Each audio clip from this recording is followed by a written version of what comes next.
त्यात आपण काही बोललो ना तर आणखीन प्रॉब्लेम होईल.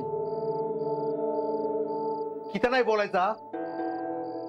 आपल्या औषधीची अवस्था झाली तर आपण नाही बोलतो कोण बोलणार?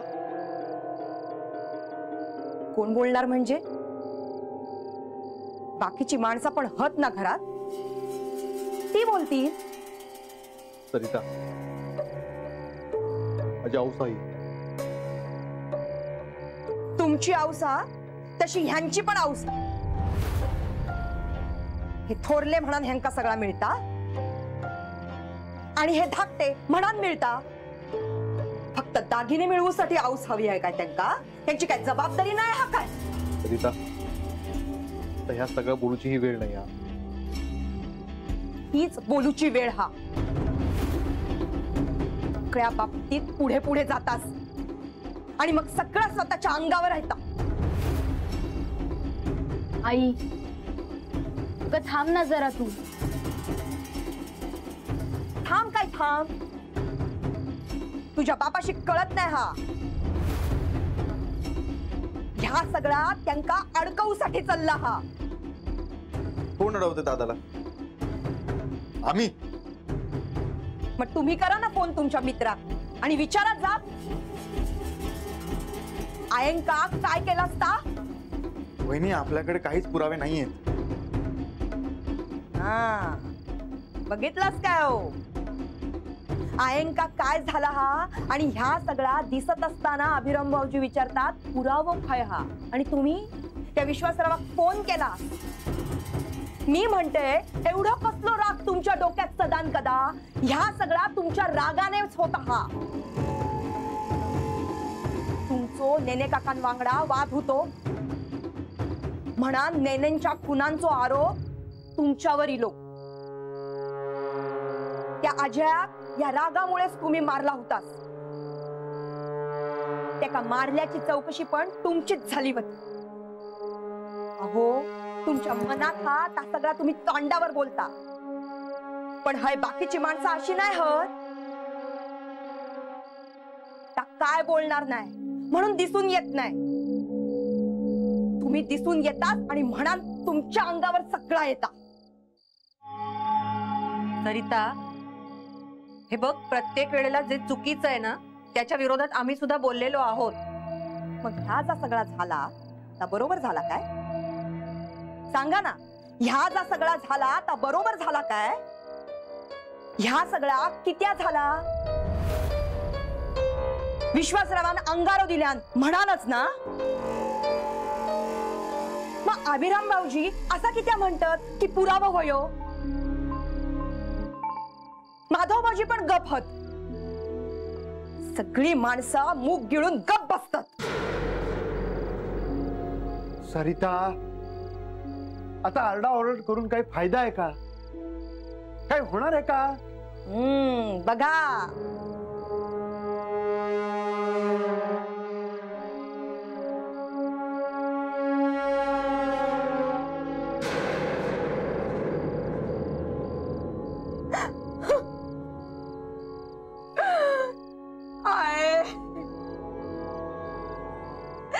सगळा संपला. आमचो एकच आधार होतो, तो पण गेलो. आम्ही पोरकी झालो.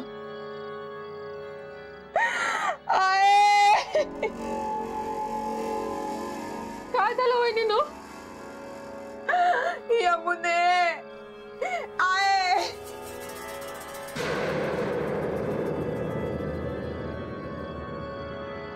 काय झालं अंक?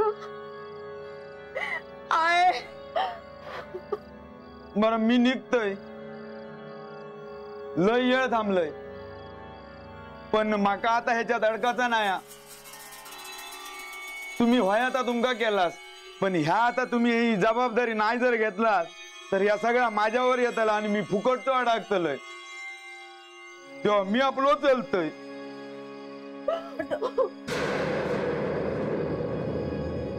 झालं जाऊ बाय, तुम्ही तुमच्या मनात केलास ना. काय फरक पडलो तुमच्या औषधानं? आई अगं हे सगळं बोलायची ही वेळ नाहीये. बोलूचं लागतं लागो, बोलूचं लागतं लाव. हाय सगळी जण मनात येता करतात. अभिराम भाऊजींनी विश्वासरावाक या घरात आणलं आणि त्यांच्या अंगाऱ्यामुळेच झाला. आणि आता त्यांच्या हट्टीपणामुळे या सगळा झाला. हे बघ सरिता, मी माझ्या परीने जे होईल ते प्रयत्न केले. त्यापेक्षा जर आम्ही सांगत होता केला असतं तर ही वेळ इलीच नसती. तुमच्यामुळे रघु काका पण गेले. आता आम्ही कोणाकडे बघायचा? सगळं संपलं.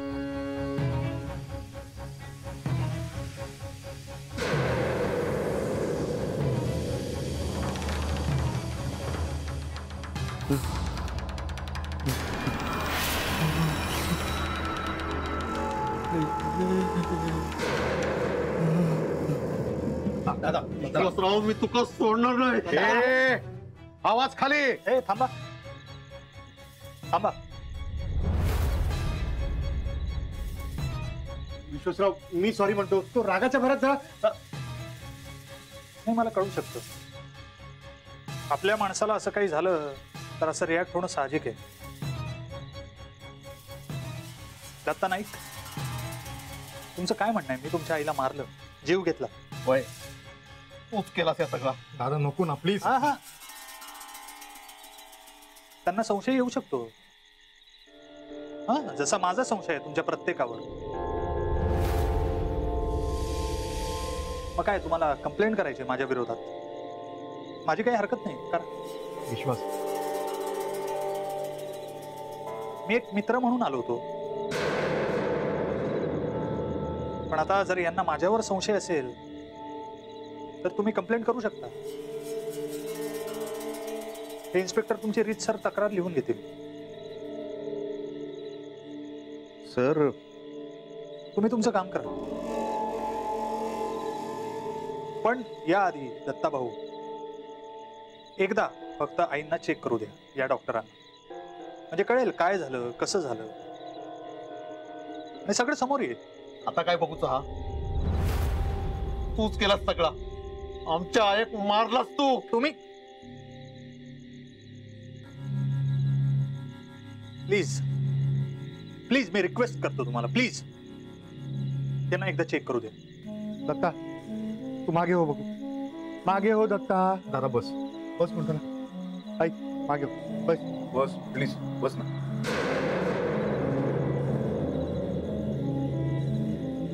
डॉक्टर तुम्ही आज आवडे.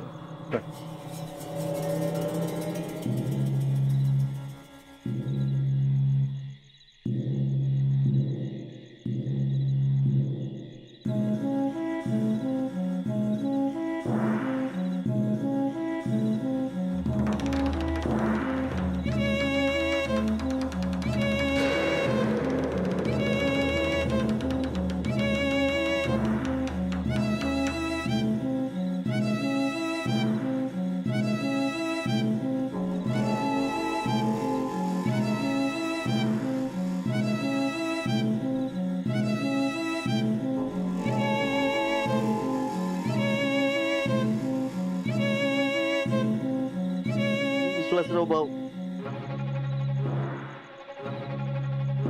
माई गेलो. तुम्ही त्यांना विष दिलंस ना? तुमच्या डॉक्टरांशी तुम्ही कन्सल्ट केलं ते एका अर्थी बरंच केलं. याने दिलेल्या औषधामुळे कंडिशन कंट्रोलमध्ये आली, नाहीतर मीही काही करू शकलो नसतो. दत्ताराम नाईक, तुमची आई आता ठीक आहे. तिची ही अवस्था झाली ना. आईंना विष दिलं होतं हे खरं आहे. निलिमा नाईकांनी डॉक्टरशी कन्सल्ट करून काही औषधं दिली, त्यामुळे धोका टळलाय. आता त्या ठीक आहेत. पुढचे उपचार सुरू आहेत.